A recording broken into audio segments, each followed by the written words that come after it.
Welkom dames en heren bij weer een nieuwe aflevering van De Passie Van. In dit programma laten we u gewone mensen zien. Gewone mensen met een bijzondere hobby of die een speciaal of apart beroep hebben. Kleurrijke mensen of juist de vrijwilliger achter de schermen bij de vereniging. Geniet van deze aflevering en bedenk, het kan zomaar uw buurman of buurvrouw zijn. Blijf dus kijken.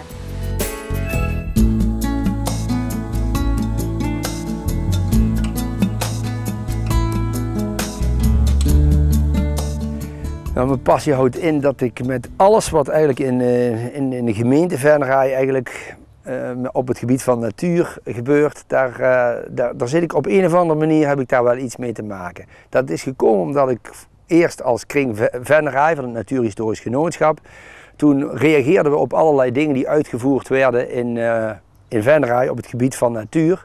En dat was altijd achteraf.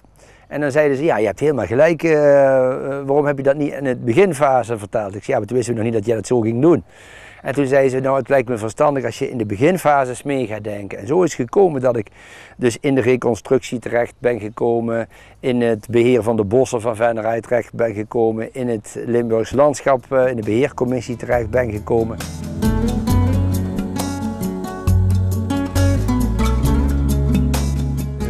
Eigenlijk begonnen met mijn vader, denk ik. Die nam me altijd mee op de fiets en we gingen naar de bosrand, naar de fazanten kijken. En hij wist overal wel waar orchideeën bloeiden en daar gingen we dan naar kijken. En zo is dat eigenlijk begonnen. Toen ben ik voor mezelf met vogels begonnen, vogelboekje gekregen.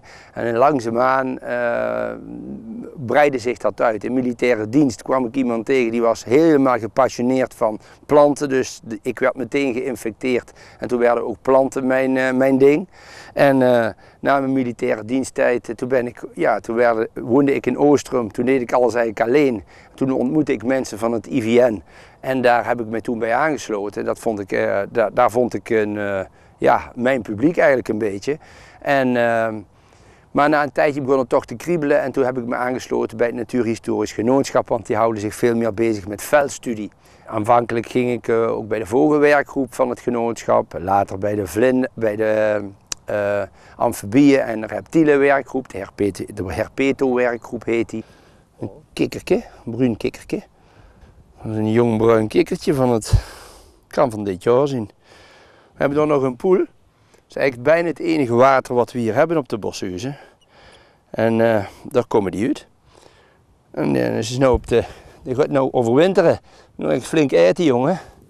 En daarna ben ik nog bij de springhaanwerkgroep gegaan en de libellenwerkgroep. Er zijn allemaal atlassen van gemaakt. Omdat ik in het bestuur van het waterschap zat, heb ik me heel erg met beekvissen bezig gehouden. Vond ik ook een heel erg leuke bezigheid. Van het een kwam het ander. En dan raak je in het bestuur van het Limburgs landschap, later in de beheercommissie. Je ging je over de bossen, mensen die vroegen je van hoe zou jij dat doen. En zo kwam het van het een komt het ander.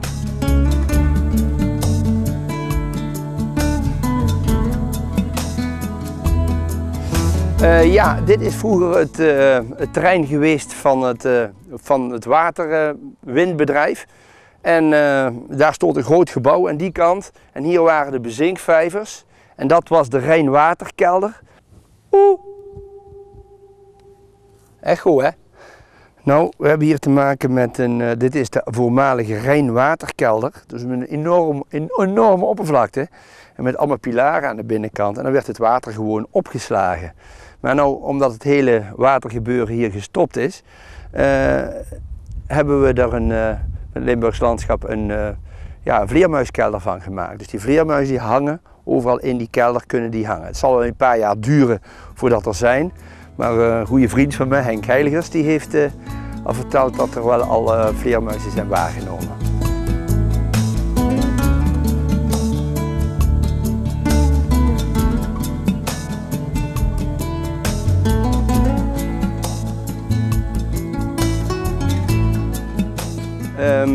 Eigenlijk is de Bosshuizen ontstaan door overbegrazing. Er was een heidegebied en mensen die moesten de heiplaggen, die hadden ze nodig voor onder het vee te leggen.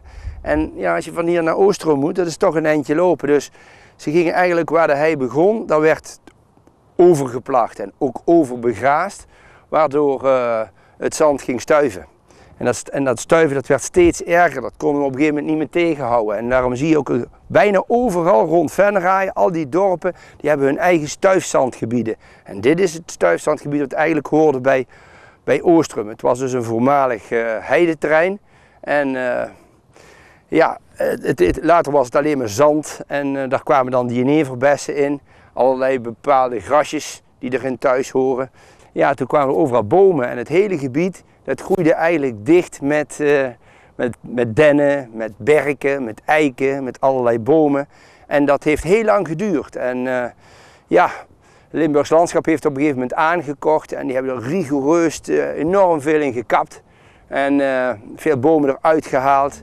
En nu zit er een schapenbegrazing op. En dat kun je ook wel zien, want soms kun je er zo onderdoor kijken.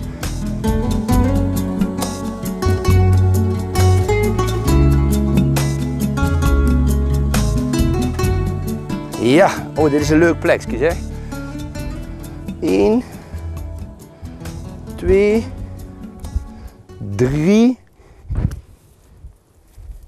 4, 5. Nou, 5 hebben we het overleefd. Dat zijn 5 jonge jeneverbessen. En die stonden toevallig allemaal op dit heuveltje. Dus dit is een jongen, dat is een jongen, dat is een jongen. 1, 2, 3. Waar hier nou bij staat, dit is er een. Dit is er één en dat is er ook één. Nou, waarom nou die jeneverbessen zich hier verjongen, dat is niet bekend. We zien er hier een stuk of 6 staan, er stonden er eerst 8. En die doen het eigenlijk prima. Ze staan er redelijk goed op. En ja, eerst stond er eigenlijk helemaal niks. En waarom nou net dit heuveltje, dus ik vind het nog altijd heel bijzonder. Verder in het gebied, we hebben een paar 100 zaailingen gevonden in het gebied. Maar over het algemeen zaaien ze zich toch nog slecht uit. Wat hier ook wel leuk is zijn de cladonia. Dat is het rendiermos wat je hier hebt. Dat is heel lang niet geweest. Had ook te maken met de hoeveelheid zwavel die er naar beneden viel. En daardoor was dit verdwenen. En nu is dat weer helemaal terug. Dus ze noemen dat ook wel zomersneeuw. Ik weet nog dat we het vroeger haalden we het hier met broodzakken vol weg. En dan gebruikten we het met Kerstmis in de kerststal. Dan deed het weer in de broodzak. Het hele jaar ging het zolder op. En dan kwam het van de zolder, was het keihard. We sproeiden er wat water over. En dan was hij weer mooi zacht. En dat zie je hier ook. Dus het neemt veel water op. En als het helemaal uitgedroogd is, dan kan het toch nog overleven. Ja.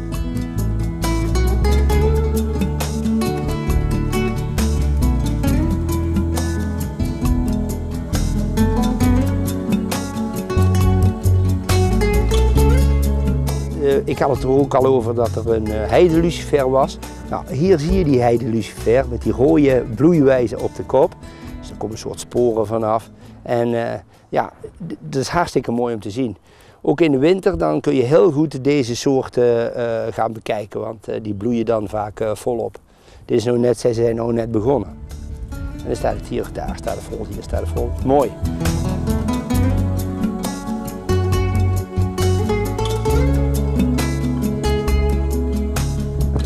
Sprinkhaantjes. Even zoeken. Hier.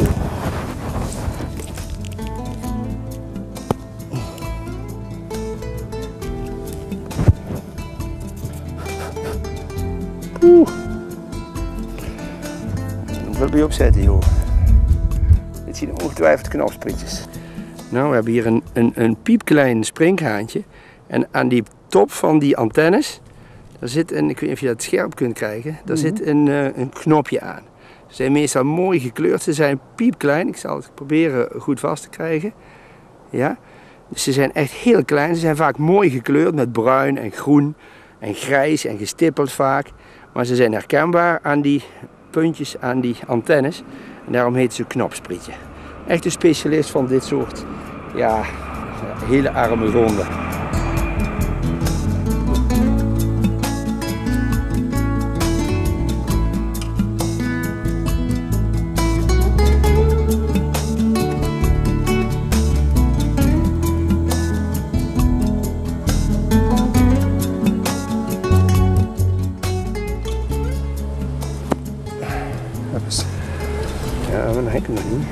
Komt hij aan? Ja. Ik heb hem. Even kijken of we die vleugel zichtbaar kunnen maken. Kom eens. Kom eens, jongen. Zo. Ja, daar komen we aan. Zie je het? Kun je het zien? Ja. Dus dit is het blauw van de blauwe vleugels. Die hebben eigenlijk 4 vleugels. Die 2 die zijn donker. Dat spugen dat doen ze altijd. Dat doen alle sprinkhanen. Ik ben er heel blij mee. Dit is de soort van hier. Daar ging er ook weer heen. Woe! Kan ik thuis wel even opschrijven. Nou. Daar is hij dan. Nou, dan gaan we hier opstaan en dan kunnen we het heel mooi overzien, denk ik.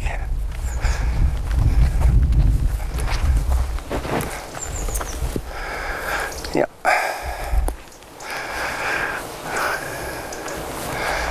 Dit is wel indrukwekkend, vind ik altijd. Ze hebben het er wel eens over van die jeneverbessen, waar wordt die voor gebruikt? Nou, ze gebruiken hem in het eten, in jachtschotels en dat soort zuurkool, daar wordt die nog wel eens in gebruikt.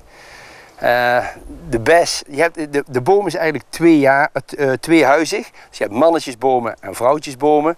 En de mannetjes die hebben een soort stuifmeel wat dan over de andere bomen heen waait. En de vrouwelijke bomen die krijgen besjes. Er zitten altijd van 3 jaar besjes aan. De eerste jaar zijn ze groen, het tweede jaar zijn ze blauw en het derde jaar zijn ze donkerbruin. Die vallen op de grond en ik heb nooit gezien dat daar iets uitkwam. Dit is een van de grootste aaneengesloten stukken met jeneverbessen. En die zien er nog heel gezond uit, ondanks dat ze 100 jaar oud zijn.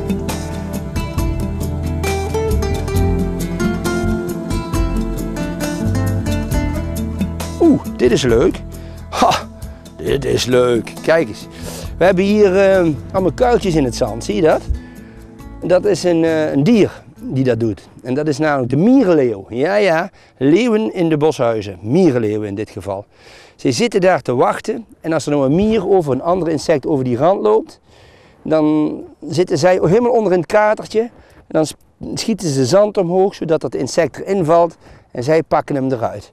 Uiteindelijk is een mierenleeuw een beetje een libelachtig beest, maar nu zijn het soort tonnetjes met een soort schaar erop.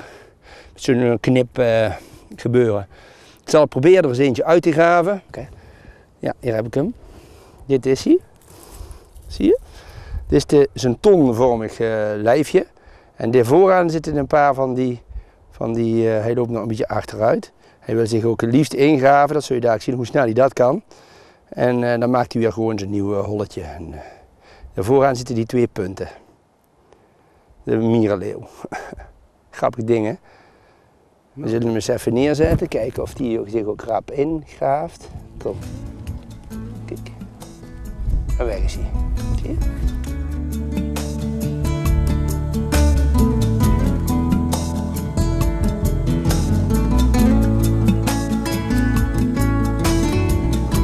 Heel veel plannen die ik eigenlijk fijn zou vinden als die uitgevoerd zouden worden, die zijn ook uitgevoerd in de loop der tijden. We hebben een dassenraster of een paddenraster aangelegd in Geisteren.